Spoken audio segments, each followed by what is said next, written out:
ఈరోజు పార్టీ ఆవిర్భావ దినోత్సవం కూడా పేద ప్రజలు ఎంతోమంది విద్యార్థులు ఎంతోమంది యువతలు ఇబ్బంది పడుతున్నారు. ఈ రాష్ట్రంలో ఇదే రోజు ఇటువంటి ర్యాలీ ప్రోగ్రాం చేయడం పేద ప్రజల కోసం అండగా ఉండటం నిజంగా సంతోషంగా ఉంది.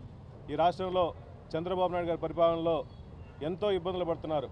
ఎంతో ముఖ్యంగా పేదవాళ్ళందరూ మంచి డాక్టర్లు అవ్వాలి, ఇంజనీర్ అవ్వాలని చెప్పేసి ఎంతోమంది ఆశతో కాలేజీలో జాయిన్ అయితే ఈ రాష్ట్రంలో ప్రతి క్వార్టర్లీ సుమారుగా 700 కోట్ల రూపాయలు కావాలి. అంటే 2800 కోట్లు ప్రతి సంవత్సరానికి. వసతి దీవెన 1100 కోట్లు కావాలి.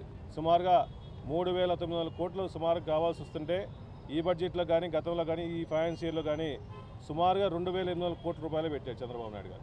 అవసరమైంది సుమారుగా 7000 చిల్లర కోట్లు ఈ బడ్జెట్కి గత ఫైనాన్స్ ఇయర్కి కావాల్సి ఉంటే చంద్రబాబు నాయుడు గారు చాలా తక్కువ పెట్టి ఇంకా పేదవాళ్ళని మోసం చేస్తున్నాడు. ఇటువంటి మోసం చేసే నాయకుడు ఈ రాష్ట్రంలో అసలు అవసరం లేదు.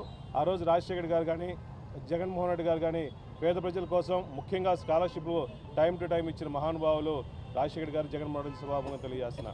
అదేవిధంగా ఎలక్షన్ల ముందుకి సుమారుగా ప్రతి యువతకి ఈ రాష్ట్రంలో 20 లక్షల ఉద్యోగాలు ఇస్తామని చెప్పి కళ్ళబొల్ల మాటలు చెప్పేసి ఈ ఉద్యోగాలు ఇవ్వకపోతే వాళ్ళందరికీ నిరుద్యోగ భృతి కల్పిస్తామని చెప్పి 3000 రూపాయలు చెప్పిన పెద్ద మనిషి నిరుద్యోగ భృతి గురించి మాట్లాడలేదు, ఉద్యోగాల గురించి మాట్లాడలేదు.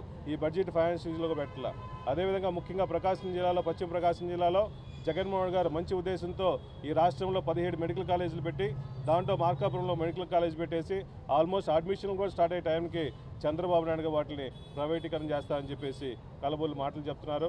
వైఎస్ఆర్ కాంగ్రెస్ పార్టీ తరఫున మేమందరం డిమాండ్ చేస్తున్నాం. మెడికల్ సీట్లు ఎమ్మటే ఇవ్వాలి, పిల్లవాళ్ళందరికీ స్కాలర్షిప్లు ఎమ్మటే రిలీజ్ చేయాలి, విద్యార్థులందరికీ నిరుద్యోగ బుద్ధి కూడా కల్పించాలని చెప్పి వైఎస్ఆర్ కాంగ్రెస్ పార్టీ తరఫున డిమాండ్ చేస్తున్నాం.